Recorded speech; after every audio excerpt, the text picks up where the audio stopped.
Pues un placer estar nuevamente compartiendo con todos ustedes y también contento de ver a Argelia con nosotros. Así que vamos a comenzar y vamos a ponernos un poco en situación. Vamos a ver un pequeño vídeo de 2 minutos y vamos a conocer un poco la historia de Jonás. Así que Daniel nos va a poner el vídeo en la pantalla. Este es Jonás. Lo tiraron por la borda. Hace unos minutos él estaba ahí arriba con estos tipos, pero ellos lo lanzaron al mar. Para entender por qué, vamos a recapitular. Jonás era un profeta. Él recibía mensajes de Dios y los entregaba a las personas. Dios restaurará nuestra tierra. Todo iba bien hasta que Dios le dio este mensaje. Dentro de 40 días, Nínive será destruido. A Jonás no le gustó el mensaje y realmente tampoco le gustaba a Nínive. Así que hizo lo que cualquiera de nosotros haría cuando se enfrenta con la clara, inmutable voluntad de un Dios todopoderoso.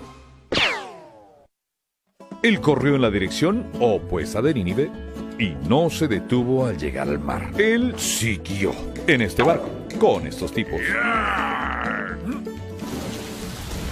Que Jonás era la causa de esta horrible tempestad que azotó a su barco y lo tiraron por la borda.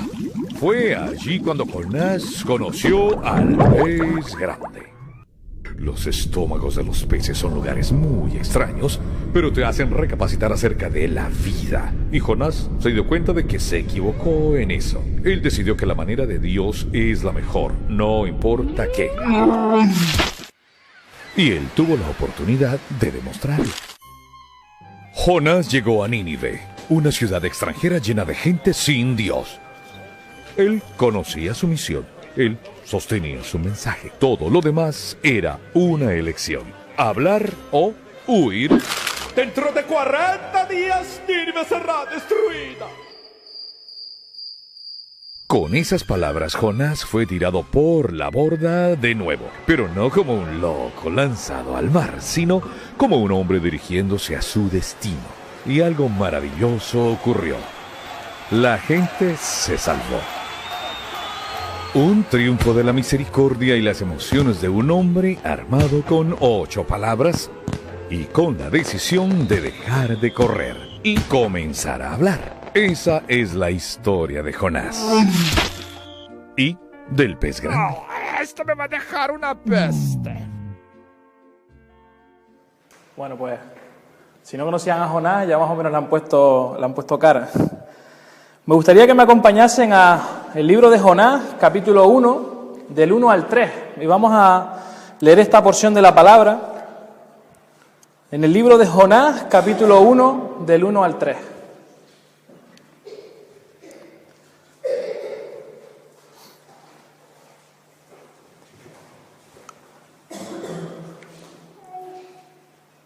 Jonás, capítulo 1, del 1 al 3.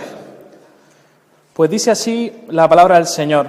El Señor le dio el siguiente mensaje a Jonás, hijo de Amitai. Levántate y ve a la gran ciudad de Nínive. Pronuncia mi juicio contra ella, porque he visto qué perversa es su gente. Entonces Jonás se levantó y se fue en dirección contraria para huir del Señor. Descendió al puerto de Jope, donde encontró un barco que partía para Tarsis. Compró un boleto, subió a bordo y se embarcó rumbo a Tarsis con la esperanza de escapar del Señor. En este pasaje nos encontramos con 2 personajes principales. Nos encontramos con Dios y con Jonás. Vemos cómo Dios le está hablando a Jonás y le está mandando a que se levante y lleve un mensaje a la ciudad de Nínive. Hasta ahí parece todo normal, ¿no? Pero la respuesta de Jonás fue totalmente contraria a lo que Dios le estaba pidiendo. Lo que hace es levantarse y marcharse al lado contrario con la esperanza de huir de la presencia de Dios. Hoy vamos a conocer un poco más sobre la historia de Jonás. Quién era, cuál fue su llamado, cuál fue su reacción y lo que Dios quería enseñarle. Y sobre todo, lo que Dios quiere enseñarnos a nosotros. Jonás era un profeta en el reino del norte. Como sabemos, Dios utilizaba a los profetas para hacer llegar la voluntad del Señor a su pueblo. Aparte de profeta, también era judío, pero no era un judío normal, era un judío radical, un judío nacionalista. Y los judíos radicales odiaban a los que no eran judíos, así de claro. Su mensaje se hizo popular al anunciar de parte de Dios que vendrían días buenos para Israel, donde iban a extender su territorio, donde iban a recuperar partes de su tierra. Fueron tiempos de paz, así que debido a este mensaje, pues Jonás se llenó de gozo y popularidad porque tenía una fama considerable, solamente daba buenas noticias. Jonás predicó durante un tiempo de estabilidad política y éxito militar para Israel, pero a pesar de eso, temían por cómo se estaba consolidando el imperio asirio que estaba justamente al lado. Jonás, a quien se le había dado el privilegio de predicar éxito a su nación, fue llamado por Dios a prolongar la vida del peor enemigo de Israel que estaba en el proceso de exterminar al pueblo judío. El llamado de Dios para Jonás fue claro: levántate y ve a la gran ciudad de Nínive, pronuncia mi juicio contra ella, porque he visto qué perversa es su gente. Dios le estaba ordenando a Jonás a que se levantase, que se pusiera en marcha. Era la hora de pasar a la acción. Pero la reacción de Jonás fue totalmente contraria a lo que Dios pensaba. La acción dada por Dios fue levántate y ve, pero la acción hecha por Jonás fue huir. Pasó de comisión a omisión en 0, ¿sabes? Una cosa muy rápida. ¿Pero por qué? ¿Por qué hizo esto Jonás si Dios lo estaba mandando? ¿Por qué huyó? Si Dios iba a estar con él. ¿Por temor? ¿Por orgullo? ¿Por etnocentrismo? ¿Temor a lo que podía pasarle por su vida? Porque Jonás, al conocer la voluntad de Dios, tuvo que darle una flojera bastante importante, porque lo estaba mandando ni más ni menos que a Nínive. No sé si ustedes han ido a Nínive, no, pero me refiero a que Nínive en aquel tiempo era tela, era Nínive. Era conocida por el profeta Nahum como la ciudad sanguinaria. Tenían fama de ser crueles y despiadados. Mataban a la gente emparedándola, esqueleto tras esqueleto. Despellejaban vivos a las personas. Después de sus victorias, dicen que cortaban las manos, los pies, la nariz, los oídos de sus prisioneros. Les sacaban los ojos y levantaban montañas de cabezas humanas. Esto, más que Nínive, parece Desembarco del Rey y Juego de Tronos, porque esto parece un poco extraño, pero era así como era Nínive. Por eso quizás podemos entender un poco a Jonás de por qué se fue tan rápido. Quizás pudo haber huido por orgullo. Eso de dejar atrás el buen sabor de boca, de dar buenas noticias a su gente, a sus colegas judíos, mismo pensamiento, misma lengua, misma nación, popularidad, fama, un buen currículum sin mancha de buenas noticias, pues podría ser por orgullo, por el qué dirán. A lo mejor cogió y dijo: mira, prefiero irme antes de que perder todo lo que tengo. Quizás por etnocentrismo, porque solo quería centrarse en su cultura, en su patria, en su gente. A él le daba igual que los demás se salvaran o no. Mientras lo suyo estuviera bien, él era feliz. Jonás sí que se pone en marcha, pero no tardó nada en ir a comprar los billetes al Armas, a Naviera Armas aquí debajo del muelle, para huir de la presencia del Señor. Jonás no quería ir, y menos a Nínive, el último lugar que un israelita le hubiese gustado ir. Y si somos sinceros, el último lugar que nosotros también elegiríamos. Yo, la verdad que no, me lo pensaría un par de veces. Él estaba dispuesto a pagar dinero, con tal de no obedecer a Dios. Él pagó el pasaje, pagó su billete. Estaba dispuesto a huir, a perderse, a desobedecer la voluntad de Dios. Estaba dispuesto a esconderse. Estaba dispuesto a cualquier cosa con tal de no ir, de no llevar el mensaje. Jonás quiso huir de la presencia de Dios, pero esto es imposible. Lo siento, Jonás, pero no le salió bien. No podemos huir de Dios, no podemos huir de Él. Vamos a leer en Salmos 139, del 7 al 12. Salmos 139, del 7 al 12. Si alguien pues quiere leerlo en voz alta, me gustaría que lo leyéramos y le pusieran énfasis al texto. Salmo 139, del 7 al 12.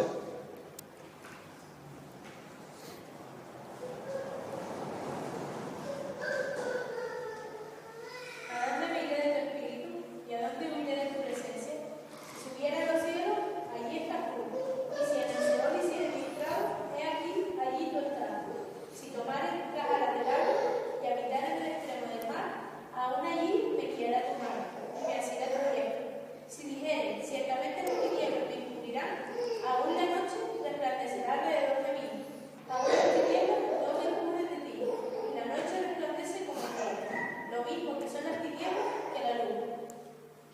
No hay lugar donde podamos escondernos de Dios. Jonás no entendía el propósito de su llamado, que era demostrar a Israel y al mundo que Dios es un Dios de misericordia, un Dios que salva y que lo hace mediante la predicación del arrepentimiento. Y Jonás eso le costaba, no lo entendía. Si miramos a la figura de nuestro Señor Jesús, vemos que fue obediente a su llamado y no dudó acatar la voluntad de su Padre. Como Jonás, tuvo que enfrentarse a personas que iban en su contra, pero aún así les mostró amor, les mostró misericordia. Les presentó el mensaje de salvación a pesar de cómo eran, a pesar de cómo los trataba, cómo trataban a Jesús, cómo le escupían, cómo lo golpeaban, cómo le daban látigos. A pesar de su pecado, Jesús llegó hasta el fin. Como el pueblo de Nínive, los romanos también eran sanguinarios, no se quedan atrás los romanos. Hacían empalamientos, decapitaciones y crucificaban. A pesar de esto, Jesús continuó su llamado hasta el final con todas las consecuencias, llegando a morir crucificado. Jesús sufrió por llevar el mensaje, a pesar de todas las dificultades que tuvo que pasar. Cuando pensamos en nosotros, en nuestro llamado, lo sabemos, ir por todo el mundo y predicar el Evangelio a toda criatura, no solamente a los que nos caen bien, también a los que nos hacen la vida imposible, al mirón del frente, el vecino mirón que tenemos enfrente, a esa compañera de trabajo que la tenemos como una espina clavada en la garganta. Y aquí me debo parar un momento.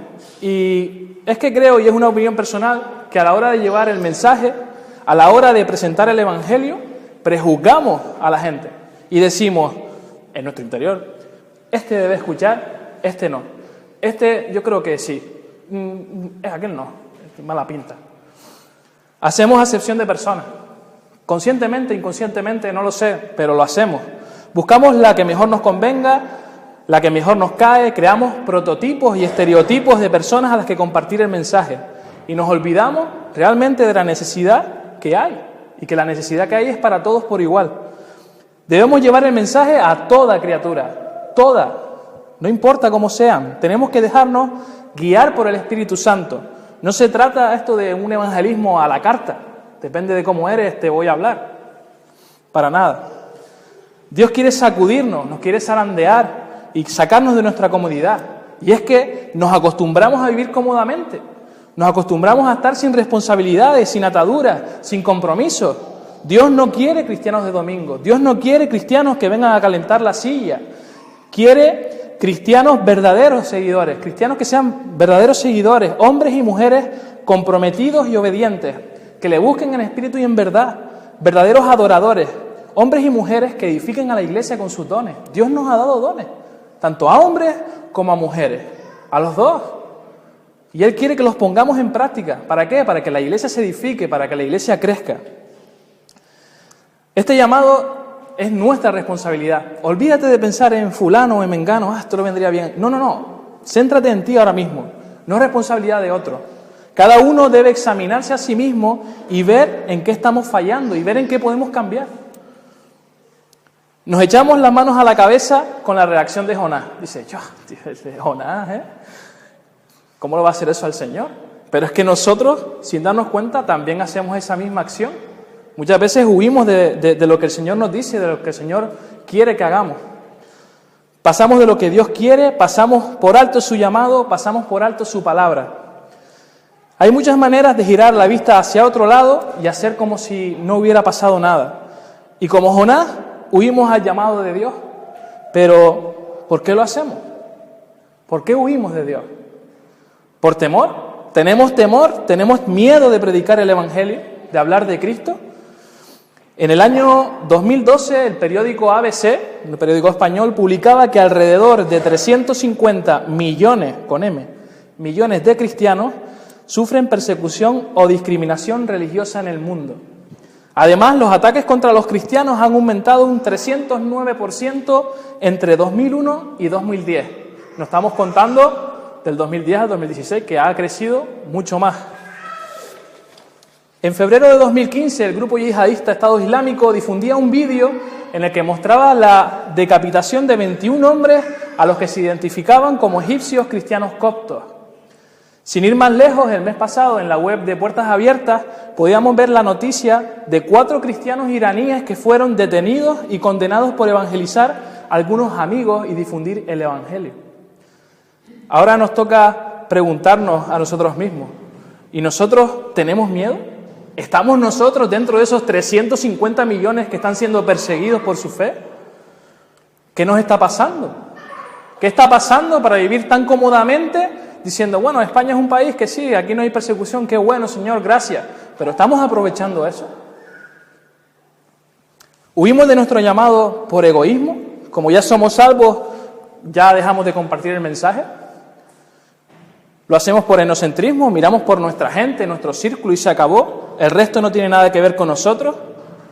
Al mensaje de salvación no le importa la raza, el sexo, el color de la piel, si eres guapo, si eres feo. Si fuera así, Dani y yo no seríamos salvos porque no tenemos ese dote de guapura.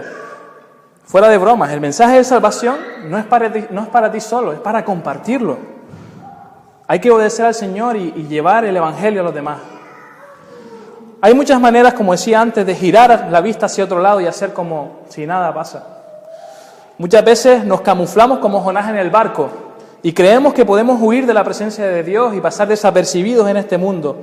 Queremos ser luz debajo de una mesa y eso no sirve para nada. Tenemos que alumbrar, tenemos que ser un foco. Siempre he dicho esto y es que aquí ahora mismo hay mucha luz. Todos somos luces, todos alumbramos. Pero donde realmente hace falta que la luz resplandezca es fuera, es allá afuera, fuera de estas cuatro paredes. Tenemos que luchar contra la oscuridad y la única forma de hacerlo es siendo luz. La luz hay que hacerla brillar donde estemos. Dejemos las excusas, ya basta de excusas ya se acabaron las excusas. No existen excusas ni nada que podamos decirle al Señor. Seamos coherentes con lo que hemos creído. Dios quiere usarte como instrumento. Él quiere usarte. No importa la edad, no importa el sexo, no importa el color de pelo, no importa nada. Confía en Él. Si nos llama a ir y predicar el Evangelio, ten por seguro que no vamos a estar solos. El Señor está con nosotros cuando hablamos a otras personas, cuando estamos solos, cuando no estamos en nuestra zona de confort. Él va a estar siempre ahí con nosotros. Dios usó a Jonás y cambió la vida de miles de personas con pocas palabras. Con solo 8 palabras, la gente creyó y se arrepintió. Una pasada. 8 palabras. Simplemente Jonás tenía que decir lo que el Señor le había dicho. Di esto. Y si me acompañan en el capítulo 3 de Jonás, versículos 4 y 5, dice: y comenzó Jonás a entrar por la ciudad camino de un día, y predicaba diciendo: de aquí a 40 días Nínive será destruida. 8 palabras.